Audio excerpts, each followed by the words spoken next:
Nangangambang mawalan ng kabuhayan ang mga taga-Navotas dahil sa tuloy-tuloy na demolisyon ng mga tahungan sa Manila Bay. Yan ang tinutukan namin sa aming special report. Hindi namin susuko yung patahungan na yan dahil ayan na yung nagbigay ng buhay.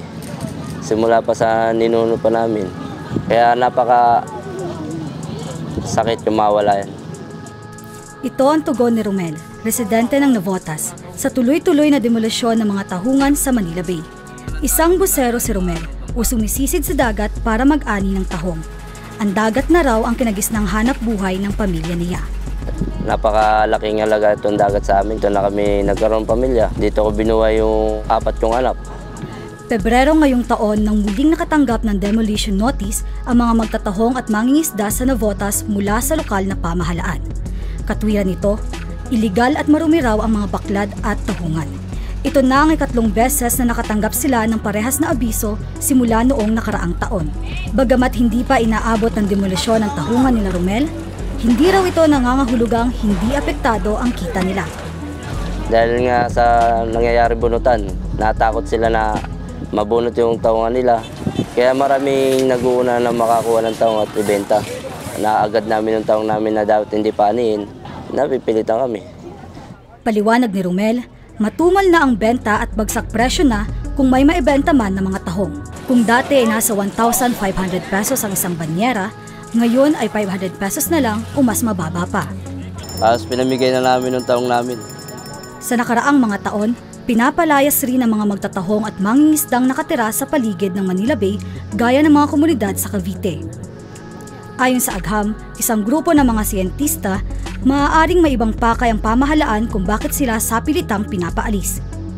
Alam naman natin na yung polusyon ng Manila Bay, kalakhan niyan ay galing sa mga industriya, sa mga basura. Actually, yung pagsabi nga nung LGU na yan, na madumi yung tahungan, tapos isinisisi dun sa mga communities dun.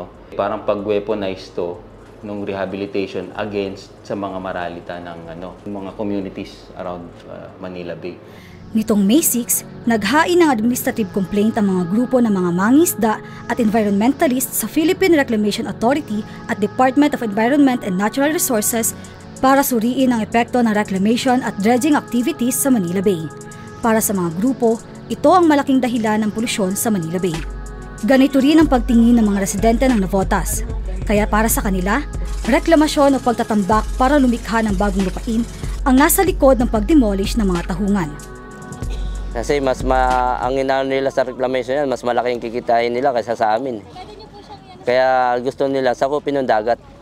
Noong 2022, may ibinigay daw na papel ang San Miguel Corporation sa ilang magtatahong sa Navotas na nagsasabing naiintindihan nilang kailangang baklasin ang kanilang baklad o tahungan para bigyan daan ng 650 hectares na Navotas Coastal Bay Reclamation Project. Kapalit nito, bibigyan daw sila ng kompensasyon.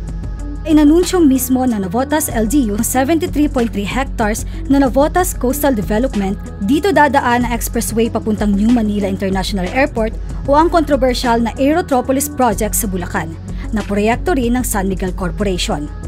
Paliwanag ng Agham, mahaba ang listahan ng posibleng maging epekto ng reklamasyon sa kalikasan at kabuhayan. Karagdagang pollution yon actually kasi nagtatapon ka nga ng di ba? Foreign materials dun sa dagat. Mawawala yung ating mga coastal and marine ecosystems. Sinisira mo yung environment, mawawala ng kabuhayan yung mga nakadepende doon. Sa kasalukuyan, ganito ang dinadaing ng mangingisda na si Rico J. Dati kasi, nung wala pa yung nagtatambak na yan, madaming madami kang maaari mga... ngayon tinatambakan na nila, wala na. Hindi ka na makapaghanap buhay sa dating inahanap buhay namin. Pero buo pa rin daw ang loob ng mga residente ng Navotas. Kaisa ang iba pang sektor sa pag-iit ng tunay na rehabilitasyon ng Manila Bay at kanilang karapatan sa kabuhayan. Mahirap ang ikaw lang maglalakad. Ang mahalaga talaga sa laban na to, yung mag-iingay tayo, saka magkaisa.